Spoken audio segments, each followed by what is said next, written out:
नमस्कार सगळ्यांना. हा माझा पहिलाच रांगोळीचा ब्लॉग आहे. आज मी वर्षाताई उसगावकर यांची रांगोळी घालणार आहे. सर्वप्रथम आधी फोटोकडे बघून घेऊया. माझ्याकडे एकच मोबाईल असल्याने मी तुम्हाला स्क्रीन रेकॉर्ड करून दाखवत आहे. बघा, आता फोटो बघितला त्याप्रमाणे कलर करून घ्यायचे आहे. स्किन कलर मी करून घेतलेला आहे, तुम्ही बघू शकतात. डार्क शेडसाठी मी थोडं ब्लॅक कलर घेतलेलं आहे.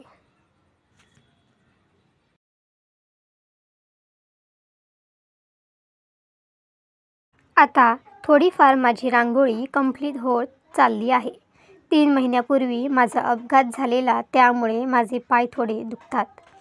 म्हणून थोडंसं काम पूर्ण करून मी आता थोडं आराम करत आहे. चतुर्थीला थोडेच दिवस बाकी आहेत, त्यामुळे घरात थोडी साफसफाई करण्यात आली.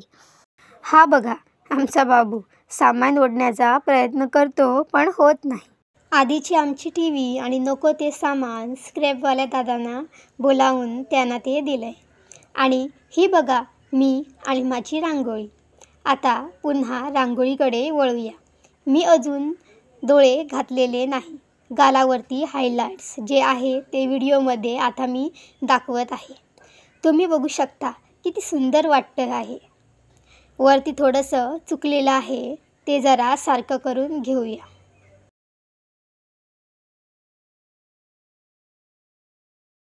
डोळे अपूर्ण वाटतात ना, आता थोडं डोळे पण कंप्लीट करून घेऊया. वर्षताईंचे डोळे बघा किती सुंदर आहेत ना. कोणतंही चित्र, कोणतीही रांगोळी डोळ्याशिवाय अपूर्ण वाटते. आणि डोळ्यात जर जिवंतपणा आपल्या चित्रात दिसायला लागला, म्हणजे समजायचं की आपल्याला थोडंफार समजलं आहे ह्याबद्दल. पण कधीच स्वतःला मोठं समजू नये आणि कधीच आपल्याला परफेक्ट समजू नये. कॉन्फिडन्स असावा, पण ओव्हर कॉन्फिडन्स नको आहे. हल्ली मी खूप पोर्ट्रेट रांगोळ्या टाकल्यात मागोमाग, पण काय कसं समजलं नाही. आजच मला असा व्हिडिओ करण्याचं सुचलं. फोटो बघितल्याशिवाय जमणार नाही डोळे. एकदा फोटो बघून घेऊया आता. तुम्ही बघू शकतात आमचे डोळे आता पूर्ण होत आलेले आहे. एक आतली गोष्ट सांगू का?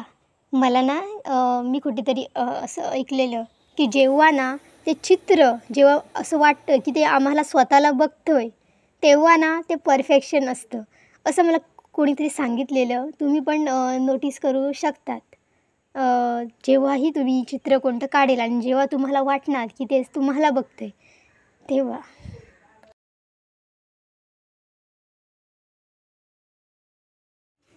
हे बघा, डोळे कसे वाटतात नक्कीच सांगा. पूर्ण रांगोळी बनवताना व्हिडिओ घेणे शक्य नाही. जेव्हा मी आणि एक मोबाईल घेईल, तेव्हा मी नक्कीच पूर्ण व्हिडिओ बनवेल. हे बघा, मी आता ओठ पण कंप्लीट करून घेतलेत. पूर्ण व्हिडिओ स्टार्टिंगपासून मी स्वतः बनवत होते. आता माझी बहीण आली. म्हटलं, अगं एक तरी व्हिडिओ काढून दे गं बाई. माझं म्हणजे रांगोळी घालताना मी पण दिसायला हवं ना थोडं.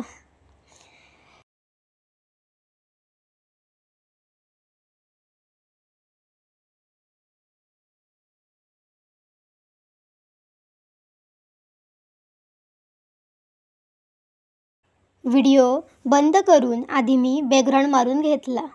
वर्षाताईंच्या नाकात ही सुंदरशी नथ होती, पण जितकी सुंदर तेवढंच कठीण होती. मी प्रयत्न करते टाकायची, बघू कधी बनते. नथच्या आधी मी इयरिंग्स पण बनवलेले आहेत, ते मी पुढे दाखवेनच. आपल्याकडे दररोज 4 ते 5 तास असतात रांगोळीसाठी. त्याच वेळेत रांगोळी पूर्ण करावी लागते. ताईंच्या गळ्यातील हार खूप सुंदर होता. माझ्याकडून तेवढं सुंदर काम झालेलं नाही. मला अजून यासाठी भरपूर प्रॅक्टिस करावी लागणार. मी कित्येक स्पर्धेत अनेक कलाकारांना हे बारीक ज्वेलरीचं काम करताना बघितले आहे. त्यांच्यात एवढं परफेक्शन असतं की तो हार किंवा तो गळ्यातला मणी असो किंवा तर कानातलं बघितल्यावर असं वाटतं की ही रांगोळी नाही, हा तर फोटोच असावा. पण हे 4-5 तासात शक्य नाही. त्यासाठी जास्तच वेळ बसायची प्रॅक्टिस हवी. तसंच आपलं पूर्ण लक्ष रांगोळीकडेच हवं. त्यात मी थोडी कमी पडते, पण मी नक्कीच प्रयत्न करेन असा स्वतःलाच वचन दिलंय.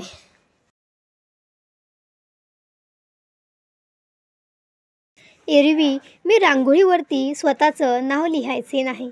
पप्पा बोलले की नेहमी रांगोळीवरती स्वतःचं नाव लिहत जा, म्हणजे तुला एडिटिंगची गरज नाही लागणार आणि कोणत्याही बाजूने फोटो काढला तरी तुझं नाव तसंच असेल. पप्पाने सुचवल्याप्रमाणे मी मागच्या रांगोळीतही माझं नाव लिहिलं होतं. तसंच या रांगोळीतही पांढऱ्या रंगात मी माझं नाव लिहिलं बरं का. रांगोळीच्या बाजूला जो मी पसारा मांडलाय तो आधी साफ करून घ्यायला हवाय, कारण चांगला नाही दिसत नाही. एवढी सुंदर रांगोळी आणि एवढा सारा पसारा कसं वाटेल आणि मम्मीही ओरडेल हो. आधी आता सगळ्या डब्यांचे ढाकण लावून घेऊ आणि माझ्या रांगोळीच्या बॅगेत टाकते.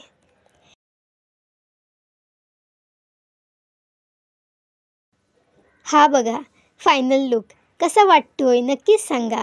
आणि मी जिथे व्हॉइस ओव्हर केला ना ते आवाज थोडासा बाहेरचा पण येतोय, तो जरासा इग्नोर करा. आणि काही सजेशन असतील तर नक्कीच सांगा. कमेंट्स करात, लाईक्स करात आणि माझ्या चॅनलला सबस्क्राईब करात आणि शेअर करायला विसरू नका. धन्यवाद. मी तुमची सोनिया.